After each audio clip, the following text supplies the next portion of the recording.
हैं पुरानी गाड़ियां जो हैं उसमें क्या E20 इस्तेमाल किया जा सकता है।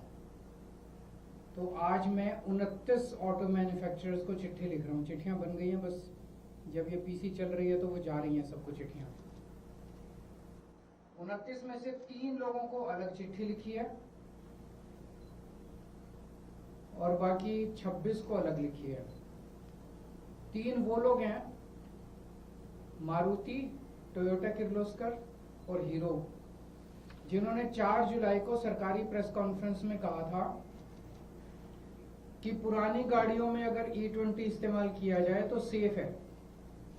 थोड़ी सी माइलेज गिरती है 3-4-5%, लेकिन कोई नुकसान नहीं होता गाड़ी को। तो इन लोगों को अलग से चिट्ठी लिखी है। ये वो चिट्ठी है जो इन 3 कंपनियों को लिखी है, टोयोटा किर्लोस्कर को, मारुति को और हीरो को। इस चिट्ठी में लिखा है, जी आपने 4 तारीख को सरकारी प्रेस कॉन्फ्रेंस में कहा था कि पुरानी गाड़ियों में E20 का इस्तेमाल किया जा सकता है। थोड़ी सी माइलेज कम होती है 4-5%, लेकिन नुकसान नहीं होता गाड़ी को। लेकिन आपका ओनर्स मैनुअल कहता है कि किसी भी हालत में 2023 के पुरानी गाड़ियों में 10% से ज्यादा इथेनॉल ब्लेंडेड पेट्रोल इस्तेमाल नहीं होना चाहिए। तो ये दोनों पोजीशंस में आपके कंट्राडिक्शन है। आपका पब्लिश्ड मैनुअल जो कि एक एग्रीमेंट है कंज्यूमर और आपके बीच में, वो कुछ कहता है और आपके रिप्रेजेंटेटिव सरकारी प्रेस कॉन्फ्रेंस में जाके कुछ कहते हैं। ये कोई माइनर मिस्टेक या डिस्क्रिपेंसी नहीं है। तो आपकी एक्चुअल पोजीशन क्या है, आप रिटर्न में पब्लिक करिए। इस चिट्ठी लिखने के 1 हफ्ते में आप क्लियर जवाब दीजिए कि क्या पुरानी गाड़ियों में E20 पेट्रोल इस्तेमाल किया जा सकता है, क्या उसकी वजह से केवल 4-5% ही माइलेज कम होती है और क्या उसकी वजह से कोई नुकसान नहीं होता। अगर ऐसा है तो उनसे 2 प्रश्न पूछे हैं कि अगर किसी की 5% से 10% से ज्यादा माइलेज लॉस हुआ तो क्या आप उस कंज्यूमर को कॉम्पेंसेट करेंगे। अगर E20 इस्तेमाल करने से अगर किसी कंपोनेंट को नुकसान हुआ तो क्या उस कस्टमर को कंपोनेंट का हर्जाना दिया जाएगा। ये चिट्ठी इन 3 कंपनियों को भेजी है। इसके अलावा 26 कंपनियों को जनरल चिट्ठी गई है, जिसमें हमने लिखा है, जी आपके प्रोडक्ट को इस्तेमाल कई लोग करते हैं, आपकी गाड़ी को, 2 व्हीलर को। ये वो जनरल चिट्ठी है जो सबको गई है। तो आप अपना स्टैंड क्लियर कीजिए। इस टाइम काफी कंट्रोवर्सी चल रही है E20 को लेके। आप अपना स्टैंड क्लियर कीजिए कि आपका प्रोडक्ट जो मार्केट में है, क्या वो प्रोडक्ट E20 पुरानी गाड़ियां, 2023 के पहले की गाड़ियां, क्या वो E20 इस्तेमाल कर सकता है। क्या उसकी वजह से माइलेज कम होगी, कम होगी तो कितनी होगी, और क्या उसकी वजह से कोई नुकसान होगा। अगर आप कहते हो कि E20 सेफ है, तो क्या माइलेज कमी का नुकसान को आप भरपाई करोगे और क्या कंपोनेंट के नुकसान की आप भरपाई करोगे। ये चिट्ठियां हमने सबको लिखी है। मैं उम्मीद करता हूं कि सारी कंपनियां, बिकॉज ये बहुत क्रिटिकल मामला है सभी कंज्यूमर्स के लिए, सारी कंपनियां इसका जवाब देगी। हमने उम्मीद की है कि 1 हफ्ते के अंदर वो सब लोग इसका जवाब देंगे, क्योंकि सबके ओनर मैनुअल कुछ कहते हैं और पब्लिकली कुछ कंपनियों ने वो कहा है।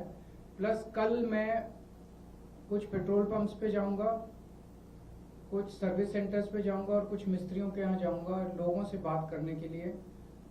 लोग क्या कहते हैं। सरकार तो अड़ी हुई है, जिद पे अड़ी हुई है कि हम E20 थोपेंगे सबके ऊपर।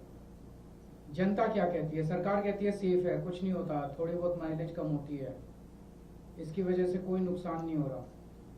जनता क्या कह रही है, जनता का क्या एक्सपीरियंस है।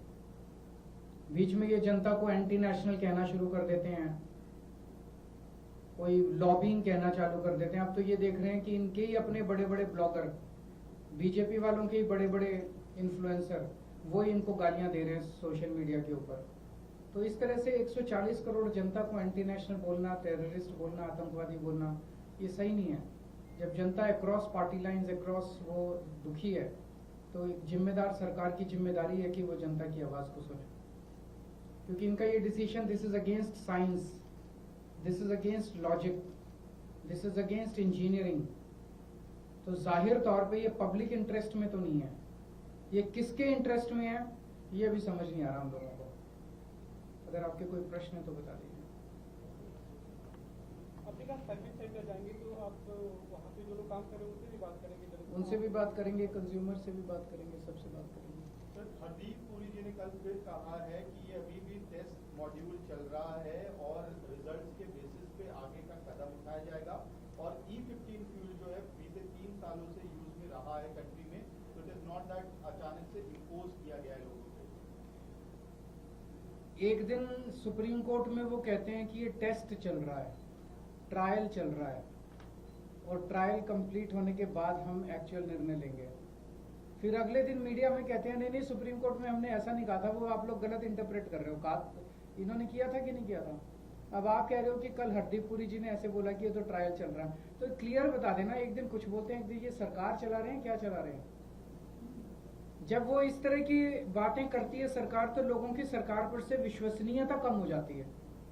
एक जमाना ऐसा था जब सरकार कुछ बोल देती थी तो लोग सोचते थे ये सरकार ने बोला, ये सही है। आज ये हो गया कि सरकार कुछ बोलती है तो लोग सोचते हैं कि झूठ ही बोल रहे होंगे, सरकार बोल रही है। हर चीज में झूठ, हर चीज में झूठ।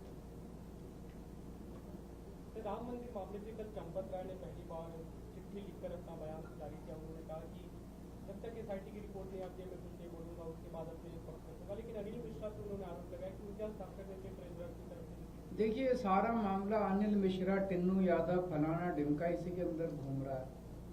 असली चोर तो बड़े बड़े हैं, वो तो कहीं और ही बैठे हैं। SIT जो है वो एक दिखावा है।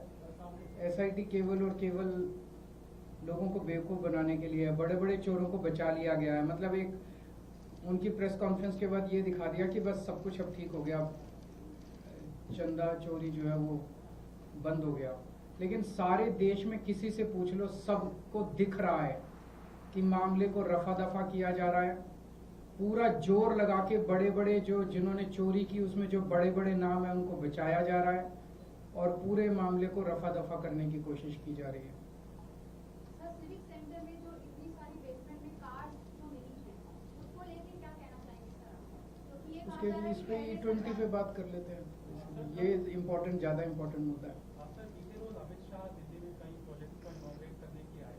उन्होंने कहा कि केजरीवाल की कंपनी ने 1500 मेट्रिक टन गोबर यमुना के अंदर प्रवाहित किया। वो कुछ भी बोल देते हैं, इन्होंने उसका अच्छा जवाब दिया था। देखिए बड़ी दुर्भाग्य की बात है कि देश के होम मिनिस्टर जो महीने में एक बार दिल्ली की मुख्यमंत्री और जल मंत्री के साथ मीटिंग करते हैं यमुना को लेके, उन्होंने कल कहा कि दिल्ली में उन्होंने एक साल में 129 सीवर ट्रीटमेंट प्लांट बना दिए। अभी कौन से ग्रह पे बनाए हैं हमें तो नहीं मालूम। दिल्ली में जब बीजेपी की सरकार बनी तो 37 STP थे, आज भी 37 ही हैं। एक STP नहीं जोड़ा और अमित शाह जी ने कह दिया 129 नए बनाए। गोबर गैस की बात है, गोबर की प्रोसेसिंग उसका निपटारा NCD का काम है, सब लोग जानते हैं। 17 साल से NCD में भारतीय जनता पार्टी थी, अभी भी भारतीय जनता पार्टी है। तो मुझे लगता है कि सरकार और मुख्यमंत्री जी की तरफ से ब्रीफिंग जो है वो नहीं दी जाती अमित शाह जी को। ठीक है, थैंक यू।